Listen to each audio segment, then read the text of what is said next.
Hi hello నమస్తే life of అరుణ ఛానల్కి స్వాగతం.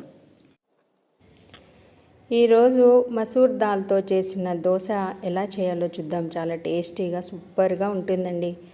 దీనికి కావాల్సినవి 4 గ్లాసులు టీ గ్లాస్తోని 4 గ్లాసులు రైస్ తీసుకోవాలి.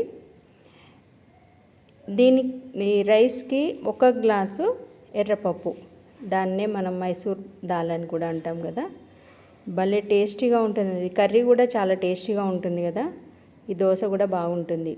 1 టీ స్పూను మెంతులు, 2 టీ స్పూన్ల సాబుదానా వేసుకొని కడిగి మళ్ళీ వాటర్ పోసి నానబెట్టుకోవాలి.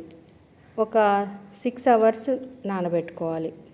మామూలుగా మనం అన్ని దోశకి ఎలా అయితే నానబెట్టుకుంటామో సేమ్ అలాగే నానబెట్టుకోవాలి. దీంట్లోకి మనము ఒక పావు గ్లాసు అంటే హాఫ్ గ్లాసు అటుకులు తీసుకోవాలి. ఏ గ్లాస్తోనైతే మనం తీసుకున్నామో సేమ్ అటుకులు తీసుకొని మనము మిక్సీలో వేసే ఒక 15-20 నిమిషాల ముందు కడిగి నానబెట్టుకొని అవి కూడా ఇందులో యాడ్ చేసుకోవాలి. ఇలా మెత్తగా రుబ్బుకోవాలి, పలుకుల్లాగా లేకుండా మెత్తగా మిక్సీలో వేసుకొని దీన్ని ఒక 8 అవర్స్ ఫర్మెంటేషన్, అంటే మామూలుగా మనం అన్నిటిలాగే ఇది కూడా 8 అవర్స్ అట్లా పక్కన పెట్టేసుకోవాలి. దోశకు అప్పుడు మంచిగా ఫర్మెంటేషన్ అయ్యి మనం దోశ వేసుకోవడానికి బాగుంటుంది.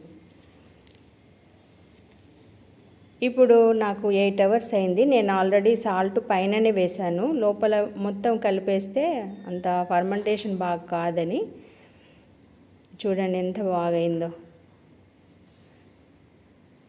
దీన్ని మనకు కావాల్సినంత ఉప్పు వేసుకొని స్టవ్ మీద పెనం పెట్టుకొని దోశలు వేసుకుందాం. దీంట్లోకి టమాటో చట్నీ కానీ మీకు నచ్చిన పల్లీ చట్నీ కానీ ఏదైనా బాగుంటుంది.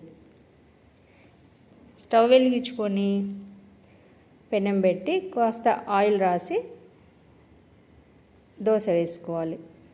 ఇలాగే కావాలనుకుంటే 2 పక్కల కాలవండి, లేదంటే ఒక సైడ్ అయినా కాస్త పైన మూత పెట్టామంటే ఒక సైడ్ సరిపోతుంది.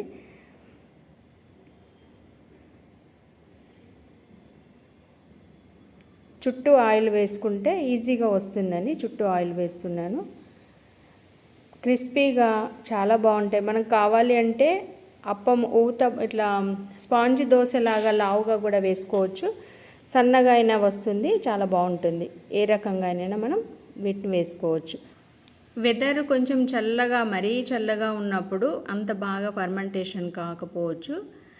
వెదర్ ఎండగా ఉన్నప్పుడు బాగా అవుతాయి. ఇలాగే మనకు కావాల్సినవి అన్నీ చేసుకొని మనం టమాటా చట్నీతో కానీ పల్లి చట్నీతో కానీ ఆలు మసాలాతో కానీ సర్వ్ చేసుకుంటే భలే టేస్టీగా ఉంటుందండి. నేను టమాటా చట్నీ అల్లం చట్నీతోని సర్వ్ చేసుకుంటున్నాము మేము. ఇది మీకు నచ్చితే మీరు కూడా చేసి మీకు నచ్చితే లైక్ చేయండి, షేర్ చేయండి, కామెంట్ చేయండి, సబ్స్క్రైబ్ చేసుకోండి. ఈరోజు వీడియో ఇదేనండి. బాయ్.